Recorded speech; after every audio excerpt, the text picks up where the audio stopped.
જો આપણે પનીરનું શાક બનાવવા જઈ રહ્યા છીએ, પનીર તુફાની. જો આ તેલમાં આપણે પનીર તળી લીધું છે, મરચાં કાપી લીધા, ડુંગળી, ટમેટું ગ્રેવી કરી લીધું છે, આ બધા મસાલા છે, આ લસણ આદું છે.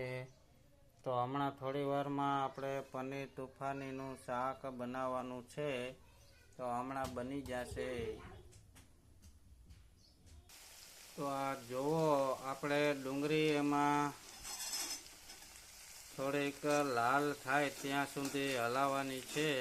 એવી રીતે ડુંગળીની ખમણેલી ગ્રેવી છે, ડુંગળીને ખમણીમાં ખમણી નાખેલી છે, એટલે ગ્રેવી સરસ બને. જુઓ, આ ડુંગળી ગુલાબી થઈ ગઈ છે, થોડીક શેકાઈ ગઈ છે. તો હવે આપણે આમાં આદુ લસણ નાખવાનું છે. આદુ લસણ, જોવો આ આદુ લસણ.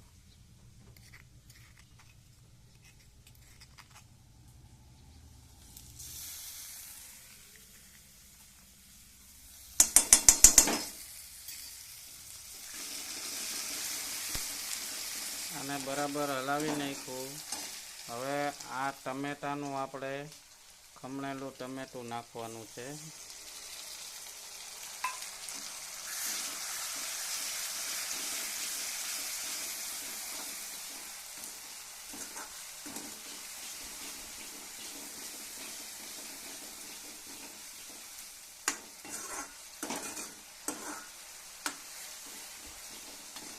હવે આ મરચું કાપેલું નાખી દેવાનું.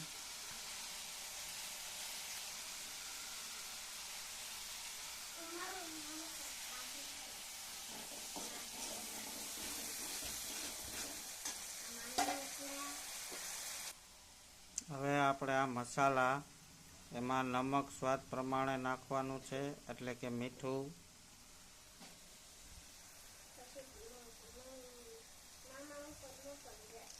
આ સ્વાદ પ્રમાણે થોડીક કલર પકડાવા હળદર ના, દહીં નથી લીધું. લઈએ જા જા જા જા લઈએ. આપણે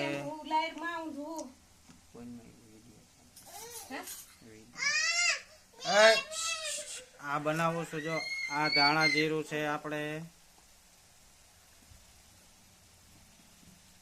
ધાણા જીરું તો સારું આપણે શરીર માટે, એટલે થોડુંક વધારે નાખ્યું. આ આપણે લાલ ચટણી તીખી.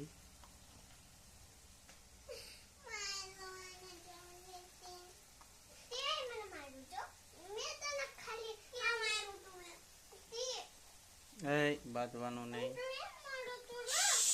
બાંધવાનું નહીં. આ આપણે મહાલક્ષ્મી મસાલો, મહાલક્ષ્મી.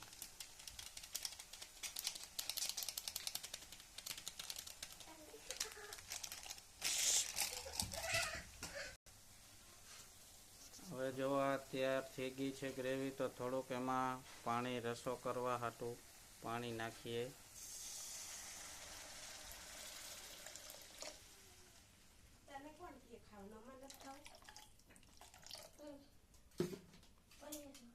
હવે આને ધીમા તાપે થોડીક વાર ઉબળવા દેવાનું.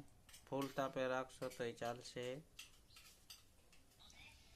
અને આમાં 2 ચમચી આપણે દહીં નાખ્યું છે, 2 ચમચી દહીં, એટલે થોડુંક ખટાશ અને સારું લાગે.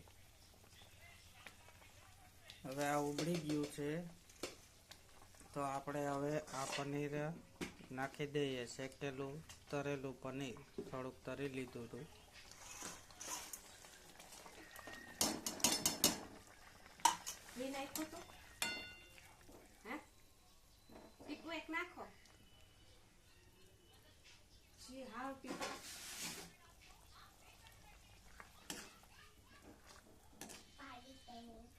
જો આ પનીરને જરાક વાર ચડવા દઈએ, એટલે હમણાં પનીર રેડી થઈ જશે.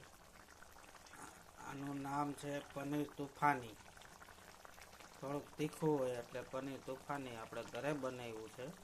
હોટલમાં તો જેવી રીતે બનાવતા હોય એવી રીતે.